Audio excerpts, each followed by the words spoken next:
میں آپ لوگوں کو بتانے والا ہوں اس ویڈیو میں کہ شعر کی قسمیں کتنی ہیں، شعر کی شکل و صورت کس طریقے سے ہوتی ہے۔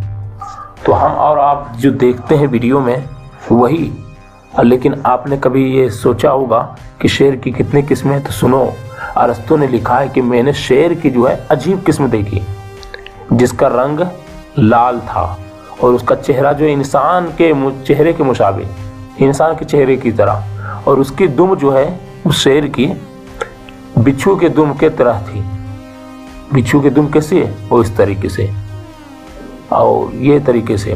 اور اسی قسم کا ایک دوسرا شعر بھی ہے، اس کی یہ دوسرے شعر کی شکل بتا رہے ہیں کہ شعر کی ایک اور شکل ہے جس کی شکل گائے کی شکل سے ملتی جلتی ہے۔ وہاں تو انسان کی شکل سے ملتی جلتی ہے، اب یہاں گائے کی شکل سے ملتی جلتی ہے، اور اس کے کالے سینگ ہوتے ہیں، کالے سینگ ہوتے ہیں جو ایک بالشت کے برابر ہوتے ہیں، ایک بالشت کے برابر ہوتے ہیں۔ اب بتاؤ، کالے سینگ ہوتے ہیں۔ حیوانات کے ماہرین نے لکھا ہے کہ شیرنی کے بچہ دینے کا عجیب طریقہ ہے کہ شیرنی کس طریقے سے بچہ دیتی ہے۔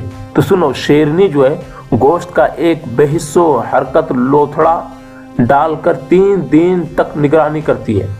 بے حس و حرکت جس میں جان بھی نہیں ہوتی ہے، وہ گوشت، ٹکڑے کا گوشت رکھ کر اس کی 3 دن حفاظت کرتی ہے۔ پھر شیر جو ہے، شیرنی تو حفاظت کرتی ہے، پھر شیر اس ٹکڑے میں پھونک مارتا رہتا ہے تاکہ اس میں روح پیدا ہوتی ہے۔ بعد میں اعضا وغیرہ، جسم وغیرہ بڑھنا شروع ہوتے ہیں، پھر وہ لوتھڑا جو گوشت کا ٹکڑا ہوتا ہے وہ شکل و صورت اختیار کر لیتا ہے، اور شیرنی اسے دودھ پلا کر پرورش کرتی ہے، دودھ پلاتی ہے شیرنی۔ پھر بچہ 7 دن کے بعد آنکھیں کھول کر اس دنیا کا مشاہدہ کرنے لگتا ہے، اس دنیا کو دیکھنے لگتا ہے۔ بچے کے نشو و نما میں، بچے کی پرورش میں، بچے کو بڑھانے میں تقریباً 6 مہینے لگ جاتے ہیں۔ اسی دوران بچے کو اس کے ماں باپ حیوانی تربیت دے کر خود کفیل بنا دیتے ہیں، اس طریقے سے انہیں تربیت دیتے ہیں، اس طریقے سے پالتے ہیں کہ خود اسے ذمہ دار ٹھہرا دیتے ہیں۔ اب تم ذمہ دار ہوگے، خود چلو پھرو، شکار کرو۔ اب میں بتانے والا ہوں کہ شعر کی خصوصیات کیا ہے، اس کے اندر کیا خوبی ہے۔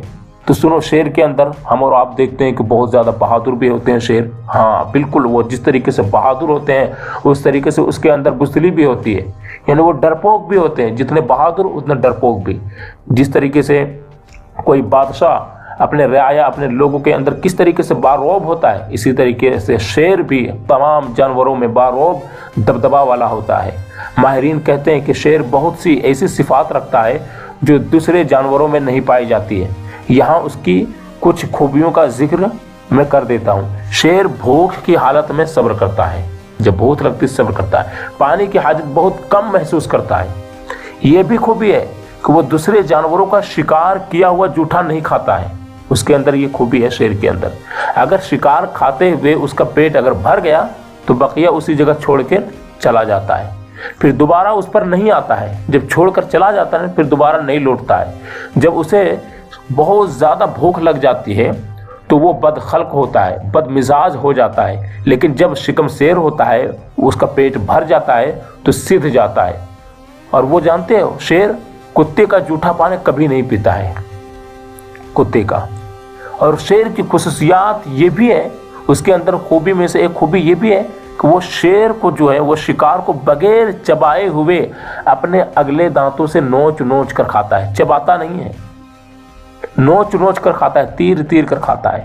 اس کے منہ میں لعاب یعنی کہ تھوک بہت کم آتا ہے۔ یہی وجہ ہے کہ اکثر اس کا منہ گندا رہتا ہے، اور جس کے منہ میں تھوک کم آتا ہے اس کا منہ گندا ہی رہتا ہے، یہ بھی یاد رکھنا آپ۔ شعر کی ظاہری صفت یہ ہے، یعنی ظاہری خوبی جو دیکھنے میں آتا ہے یہ ہے کہ وہ بہت ہی زیادہ نہایت بہادر اور دلیر ہوتا ہے، جانتے ہیں بہادر ہوتا ہے، لیکن اسی کے ساتھ ساتھ اس میں بزدلی اور جبن بھی پایا جاتا ہے۔ یعنی ڈرپوک جتنا وہ بہادر ہوتے ہیں اتنے وہ ڈرپوک بھی ہوتے ہیں وہ شعر۔ شعر کی بہادری اور جرأت سے تو سبھی لوگ واقف ہیں، سب لوگ جانتے ہیں کہ وہ بہت زیادہ بہادر ہے۔ اب اس کی کچھ بزدلی بھی ملاحظہ فرمائیں آپ لوگ کہ شعر مرغ کی آواز سے گھبرا اٹھتا ہے، سلفچی کی کھنک سے وہ خوف محسوس کرتا ہے،